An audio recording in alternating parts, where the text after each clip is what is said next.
did kill two, one teacher, one student. The police have issued his 400-page report on him, which includes a manifesto.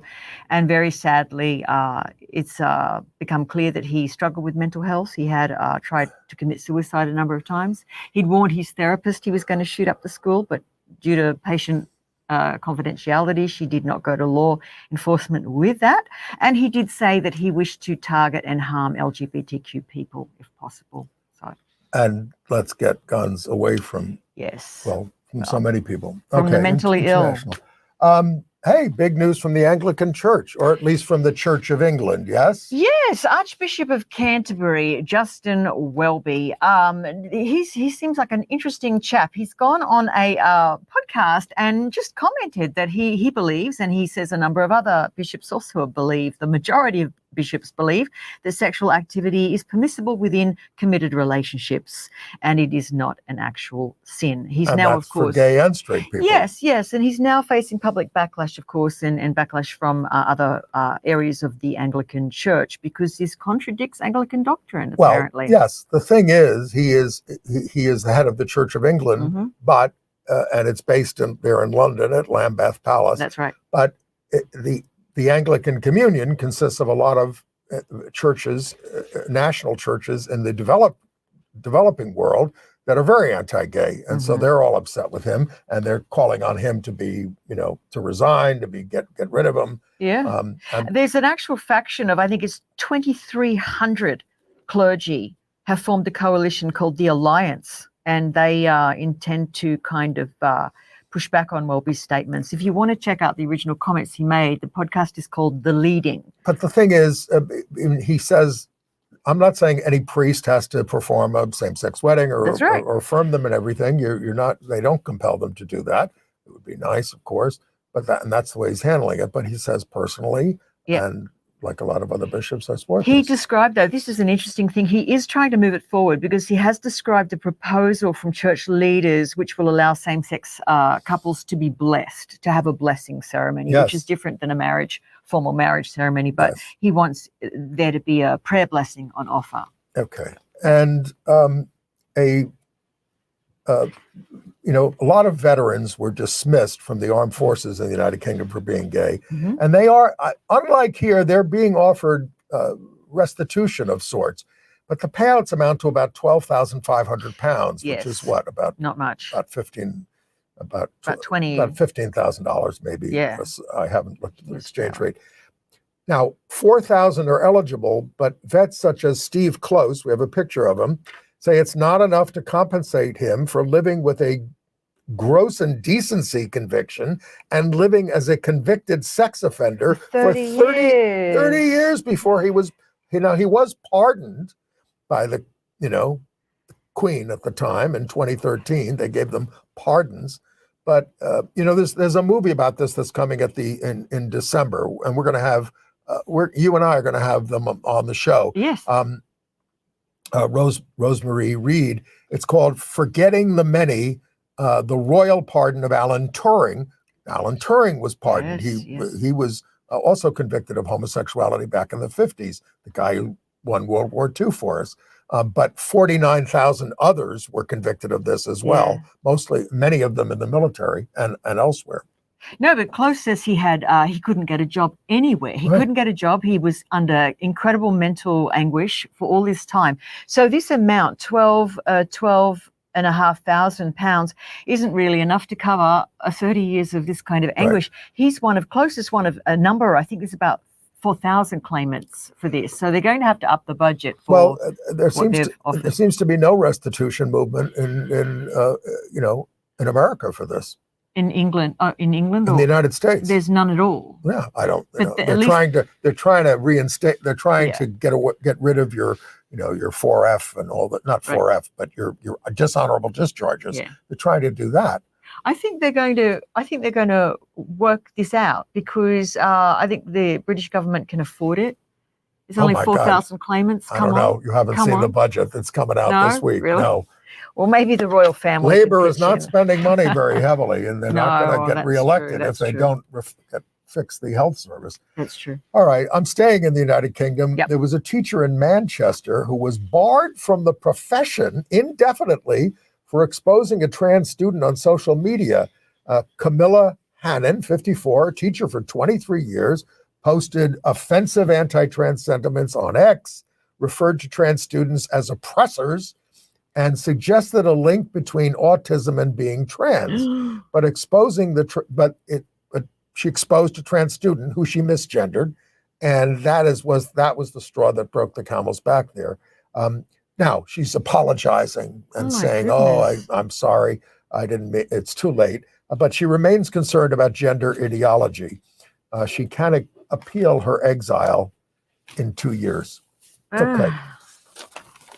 The Vatican came out with its first report on sexual abuse in the clergy after 10 years. It took them 10 years. And, it covers some things, but the survivors say this is weak tea. Yes, too little, too late. Well, because it's not totally transparent. That's the issue. No. Are we jumping over to Asia? Or? Let's go to China. Yes, I found this fascinating. It might be resolved, but let's just see. So there is a person, I'd not heard of her, Jinxing, once described as the Oprah of China because she had her own TV show, 100 million viewers for each show. Fascinating person, the first person to publicly undergo gender reassignment surgery in China, which they did in 1995, by the way, after being an army colonel and one of the featured male dancers of the National Ballet. Wow. She adopted 3 children who she raised on her own until she did marry in 2005.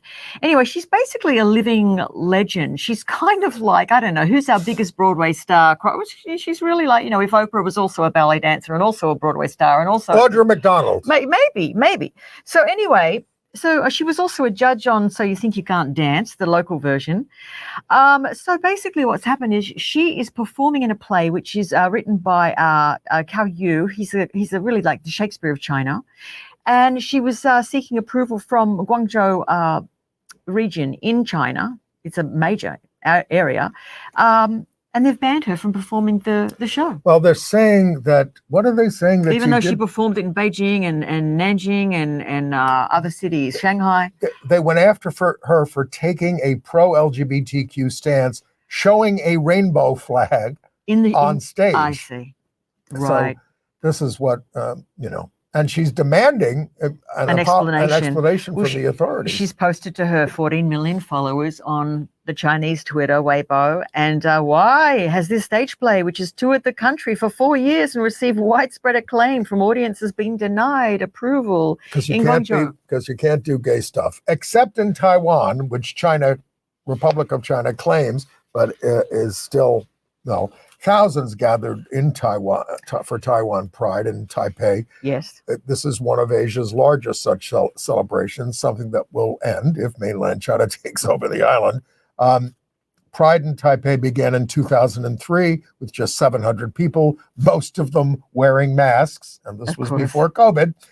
But now they're out and proud.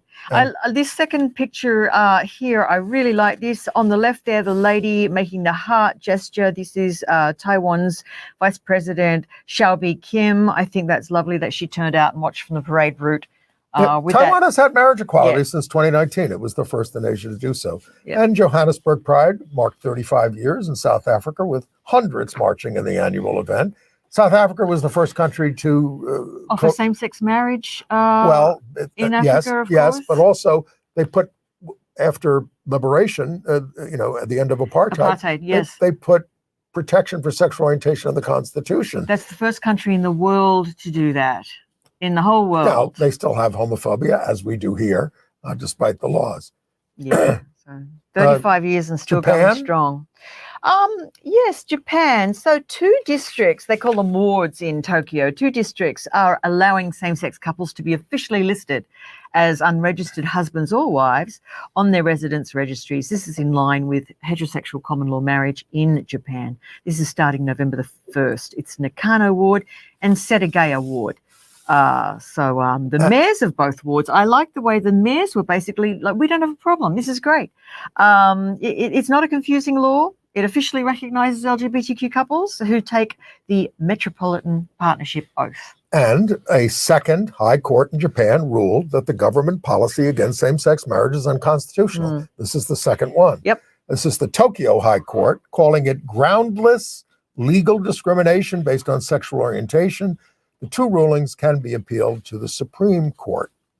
The country of Georgia had its elections this week. We told you they just passed this horrible anti-gay law. The horrible anti-gay party is claiming victory, although, the opposition is saying, wait a minute, let's look over these results. You want to talk about contesting an election? Yeah. They thought that about 70% of the country was for moving to Europe, and this party is moving them towards Russia. Ivory Coast. Yeah.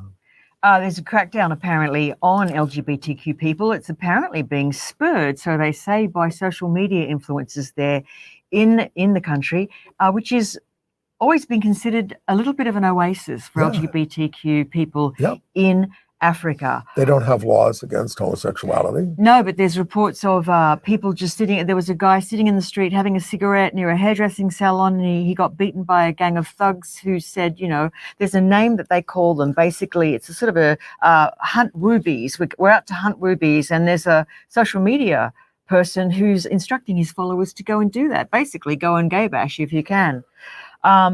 This is a report that has come from the New York Times. So the government says, we're committed to protecting all residents, but we won't seek legal protection for gay couples. The government says anti-gay hatred is being stoked by those from outside the Ivory Coast, but many LGBTQ groups there have stopped meeting in public and only at night. Right. No, it's not good. All right. Not good. In South Korea, this is huge and not happy. Hundreds of thousands, maybe 1 million conservative Christians turned out in Seoul to protest a landmark ruling back in July that acknowledged the rights of partners of same-sex couples to receive state health insurance. The leader of the protest says, it's not just a Christian issue, but a huge crisis that shakes our country's foundations. Hundreds of LGBTQ activists and Catholic and Anglican organizations issued a statement criticizing the protest, saying that it devalues diversity and respect for human rights, and it infringes on the minority human rights in the name of the majority. Why are they all wearing bucket hats? Is that a statement or a fashion statement? What kind of hats? Bucket hats. They're all the... I don't know. Sorry, I don't want to be culturally insensitive. No, I'm culturally curious. I want to know, is it a thing? Is it like the pink pussy hats? I mean, are we making a statement here? I don't know. Trying to catch up. Meanwhile, speaking of hats, down in Australia, here's a very Aussie story. An Australian dad was just sitting there with his wife and 6-year-old daughter in a pub called the Wickham in Brisbane, wearing his Trump hat. And he's shocked, a MAGA hat in Australia, and he's shocked and disappointed that he was asked to leave. I wish he'd done his research about what pub he was in. He was in the biggest gay bar in Brisbane, so I don't know what he thought he was doing.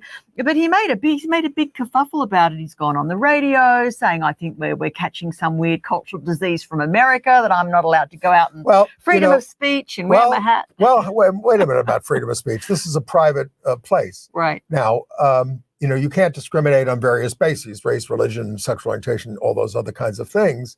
But very rarely is political persuasion covered. It is covered in some local human rights ordinances, but not, free speech means you can wear your MAGA hat. But if I don't like it and I'm running a business, I can say, you're disturbing. You can leave. So the female staffer went up to him and said, "I hope you're leaving. You're making people feel unsafe. We want you out of here," she said to him. And he's like, "What if you wore a pride hat to another place and you got kicked out?" And if they liked it, you could keep it. If they that happens. Unless they were discriminating against you on the basis of sexual orientation. All right.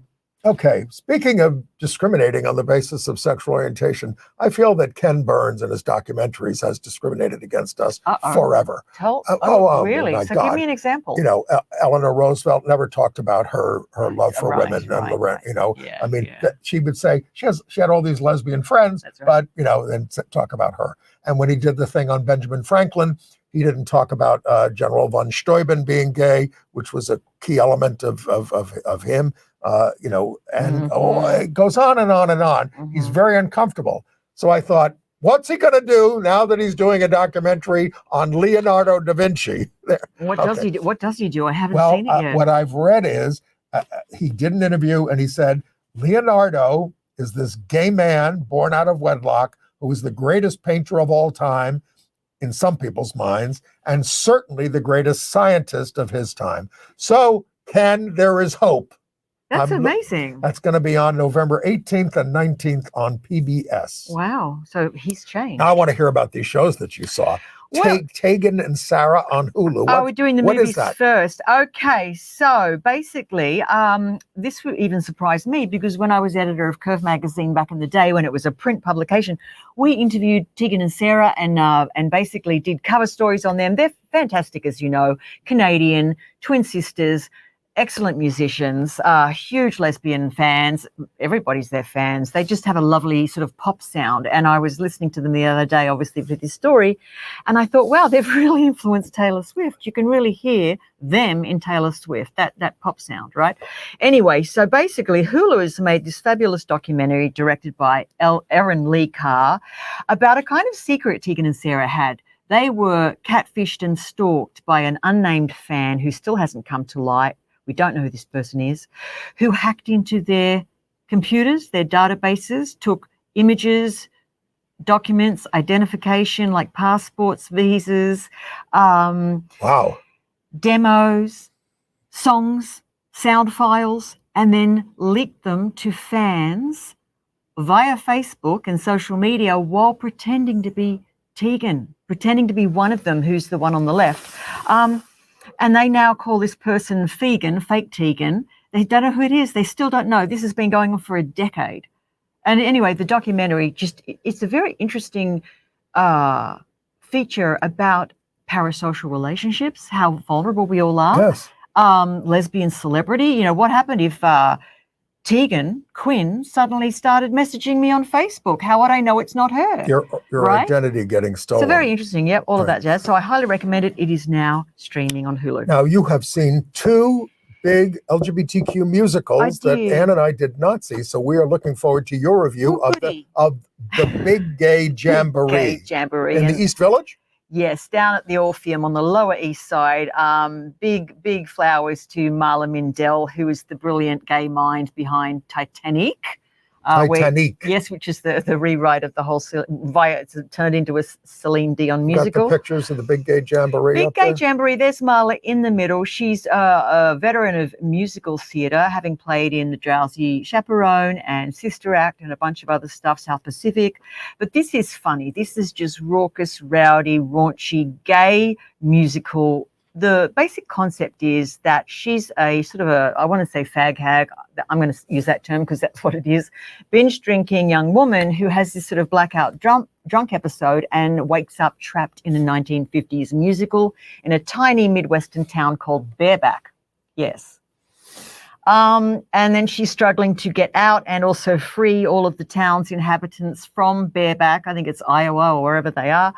And it's hilarious. It's kind of like the laugh I needed to have because times are rather grim. Yes. And I thought, I was sitting there watching it thinking, this is what I remember it was like to be gay. You know, we were funny. We poked fun at things. We're good at satire. We're kind of like cultural vultures who can sort of regurgitate these tropes. Like, you know, the musicals they poke fun at, really, they're like Seven Brides for Seven Brothers, Oklahoma, you know, Music Man, but put through a gay blender. I had a ball. Loved it. And then you saw Drag the Musical, very similar vein. Where was this? Drag? So this is at New World Stages. This is playing until December the 9th. Oh, New World Stages there on 50th Street. Yes. Yeah. And it was the night I went, it was packed. I mean, packed. So this is like a rock and roll musical. If you like the Rocky Horror Picture Show, this is like Rocky Horror Picture Show had a baby with RuPaul's Drag Race, really. And Alaska Thunder, I can't say her full name because it's an expletive, but there's Alaska with the most incredible biceps. I wasn't aware that she was packing so much, but my goodness, she can sing. All the queens in this show can sing. There is absolutely no lip syncing allowed, but my favorite part is Liza Minnelli, who's one of the producers, does a voiceover narration. She does voiceover. It's voiceover by Liza Minnelli adorable. Of Drag the Musical. Adorable. At New World Stages. Yep. Well, I saw the Christine Jorgensen show at a theater called Here, down on just below Spring Street on 6th Avenue. Now, look, I'm going to keep the picture up, but I had a close, prominent transsexual friend, Dr. Jean Hoff, who in the 1970s would say that when she was invited to a dinner party, I'm the entertainment, Nice. which, in other words, she would say it rather, resigned to the fact she was a curiosity then. But you can multiply that by about 100 for Christine Jorgensen, who transitioned in the early 1950s. Front page news in the Daily News. Famous. XGI as a woman now, blah, blah, blah, blah, blah. So the Christine Jorgensen show stars trans actress Jessie James Keitel as Jorgensen, as she's trying to make a living capitalizing on her notoriety. I'm famous, so I need to go into show business.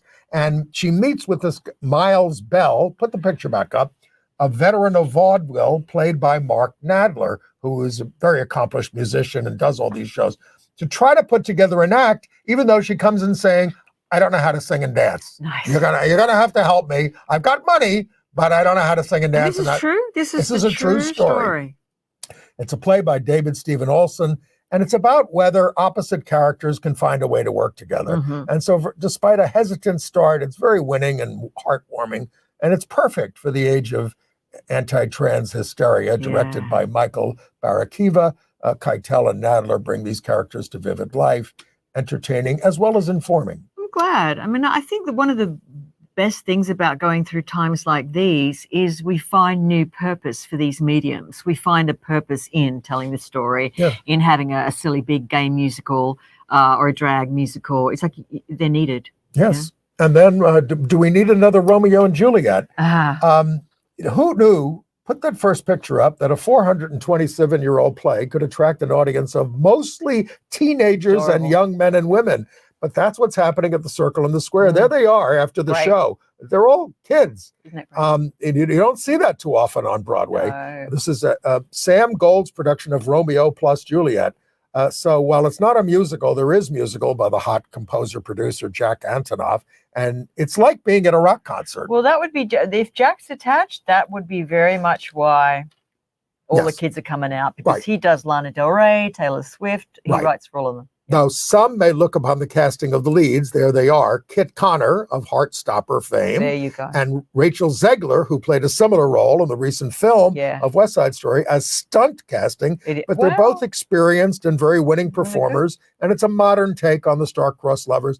They and the young ensemble deliver on the poetry, drama, and emotions. Even some of the action and dancing can be a bit extraneous. And there's a lot of gender bending, including transgender lesbian actor Tommy Dorfman as both Tybalt and the nurse. Oh, that's great. And Sola Fadiran playing both Juliet's Capulet parents, the mom and the Oh, now I want to without changing costumes, really. I mean, and Gabby Beans portraying Mercutio, the friar, and the prince. Whew. I want to see it now. So it requires some concentration, but Shakespeare always does, and it's a real crowd pleaser. Did they make any big cuts to the text? Anything? Sure. They have. They did some. I saw Andrew Lloyd Webber's Sunset Boulevard back on Broadway. It's the Olivier Award-winning production from London, directed by Jamie Lloyd. It's a radical new version starring Nicole Scherzinger as Norma Desmond and Tom Francis as Joe Gillis. They're both in great voice, but this is a show with only about 2 memorable songs. The rest of it, I'm not very fond of. But one of the numbers stops the show, and a standing ovation in the middle of the show. And I have to say, and I'm not trying to stereotype anybody, everybody standing up was a gay man. It's true. It pumps up with huge projected images of the, people invoking silent films. The modernization kind of unmoors it from 1950, which is when it's set. You can't, if it's about somebody who's a washed up silent screen star 30 years after silent films, no, not even that, 20 years after silent films ended. Well, I was going to ask you, I mean, for it to really be a radical adaptation, it would be interesting if they updated that. I mean, what would be the equivalent now? We'd have to do the whole thing over. I don't know if they'd allow that. And we saw Delia Ephron's new play, Left on 10th, starring Juliana Margulies and Peter Gallagher. And also in that picture, are this supporting players, Peter Francis James, and Kate McCluggage. They were both terrific, weren't they? Doing taking on multiple roles. So this is Delia roles. Ephron's story about late in life. She's a widow, recent widow. Yes. And she meets this man. This is a true story. Yeah, it is a true story. So this play is based on her memoir, and it's about, yes, it is about losing her sister Nora, as we do know that, and losing her husband, and kind of, you know, clinging to this love affair of a life she has with New York City, and having romance unexpected with, of course, Peter Gallagher, who's the character's called Peter as well, late in life, and trying to make it work, even though she's very, very scared of it. And of course, she does make it work, but then she gets hit with a double whammy. She gets leukemia. Wow, don't give it away. Then I'm not going to say any more. What did you think of this play? I enjoyed it. It's at the James Earl Jones Theater. I enjoyed it. We're down to our last few seconds. Tell us about My Old Ass. If you want a feel-good thing that's going to be worldwide on Prime Video, do watch this. This is one of the queerest and warmest films I've seen in a long time. My future ex-wife, Aubrey Plaza, on the right there. Maisie Steller on the left.